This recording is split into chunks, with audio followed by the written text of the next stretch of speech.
Oh my gosh, have you been watching this CR thing? I mean, this is amazing. They put thousands of pages in front of us and they're like, okay, now we're just going to pass this or else the government's going to shut down. And what are you going to do then? Well, Elon Musk, like, heck yeah, let the government shut down because it's not right to put all this pork in there. And we're talking a lot of pork that's in the continuing resolution. So he kind of stirred things up over on Twitter. And before you know it, he's got a tweet like this one out saying your elected representatives have heard you and now the terrible bill is dead. The voice of the people has triumphed. In other words, Elon was able to rattle the cages and get the word out. And all of a sudden everybody looked at this bill and they're like, oh my gosh, what the heck are you talking about? Like, come on. I mean, you get Christmas only a few days away and you guys are trying to stuff this one through. Are you kidding me?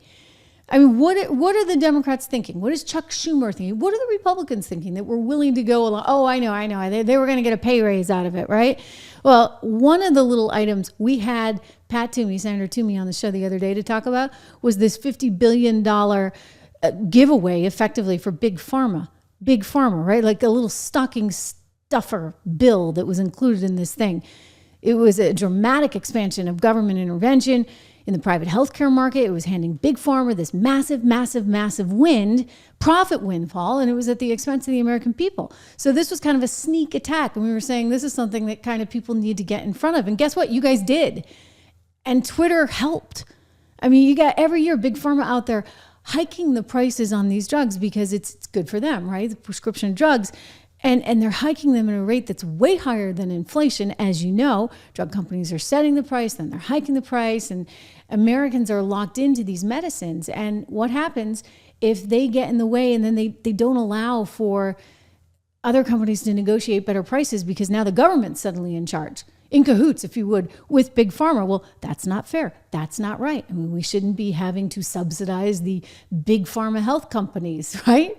And so this was just one of the many things. I mean, there were people that were concerned about some biolabs that were allegedly being added in there. They didn't like the idea of that. And so again, Elon took to Twitter.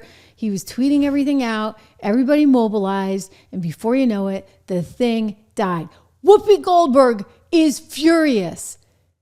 I mean, why on earth she wanted this continuing resolution that was thousands of pages long with a bunch of stuff that nobody knew about in there, you got me. But now she's out on The View saying, oh, it's all Elon's fault, and maybe Elon's really the one running the government. And then she takes it a step further, and she's like, hey, maybe it really is Elon and J.D. Vance. And I mean, she makes some pretty wild accusations. I'll leave it at that. We'll let her say it. Crazy woman that she is. Who is in charge? Because I've been saying it for a while. Yes, you have. I've been saying that I think Elon Musk believes he's president. I do. Well, you've been calling him vice president. I've called him vice president. I called him president because I don't know what JD is doing. I hardly ever say. I don't remember the last time we even talked about JD. You're right. He's planning the presidency when they get rid of Trump. So you think it's Musk Vance? Possible. Hey, you know who? Stay away from the stairways. Because, people put the leg out to trip you going down the stairs. Watch out. Wow. I mean, you want to talk conspiracy theory, conspiracy theorist. Whoopi Goldberg, I think you have outdone Rachel Maddow. Where's Rachel when you need? Oh gosh, she's off. It's Thursday. Rachel doesn't work on Thursday or Friday or Saturday, Sunday, Tuesday or Wednesday either. She just has one show once a week. For a reported $25 million, she had to take a pay cut, down $5 million for that one show a week. And so Whoopi has to fill the void. Someone has to do it, right? I mean, we just wish it wasn't actually on federally owned airwaves, that they were promoting constant conspiracy theories and truly trying to work, in my estimation, against the American people. That show is, I won't even say the word. I'll spell it. C-R-A-P. That is what that show is, and it doesn't belong on television. You can have an opinion, fine, all right? Go do a podcast, go on to cable, but don't use up our network airwaves with CRAP. So she thinks because Elon, in my estimation, did a very good deed getting in front of this train wreck, she thinks because he did that, that somehow he's controlling the country. I would just add to this, you know what? Elon also wanted Howard Lutnick to be Treasury Secretary because Howard really likes Bitcoin and Elon really likes cryptos, et cetera. And Donald Trump didn't go with that. No. He went with Scott Bessent. Scott Bessent, who wasn't like the MAGA pick, but Scott Bessent, who he probably felt at the end of the day might be better signing our Treasury notes than Howard Lutnick for whatever reason. I have some ideas on why, but we'll leave that for another day. So Howard's great, and now he's Commerce Secretary. Fine. But Elon wanted Howard. And Trump's like, nope, because he actually is his own man. But guess what? His own man that he is was also saying, this doesn't look very good. I mean, when Vivek is out tweeting that as head of Doge, along with Elon, he wants to be able to look at this thing before it passes, and it's some, 1,400 pages long or 1,800 pages long. How does anybody have the time to read it? Well, Vivek did. He did read the whole thing. And he's like, whoa, okay, we don't need this.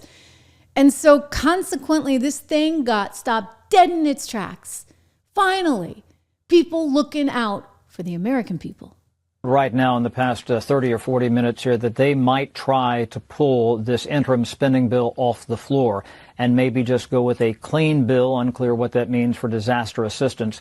Here's what happened. A post on X by Elon Musk sent shockwaves through the Capitol. House Republicans were trying to see if they have enough votes to pass the spending bill in the next hour or two. Musk posted that anyone who votes yes should lose their office in 2 years, and lawmakers are scrambling.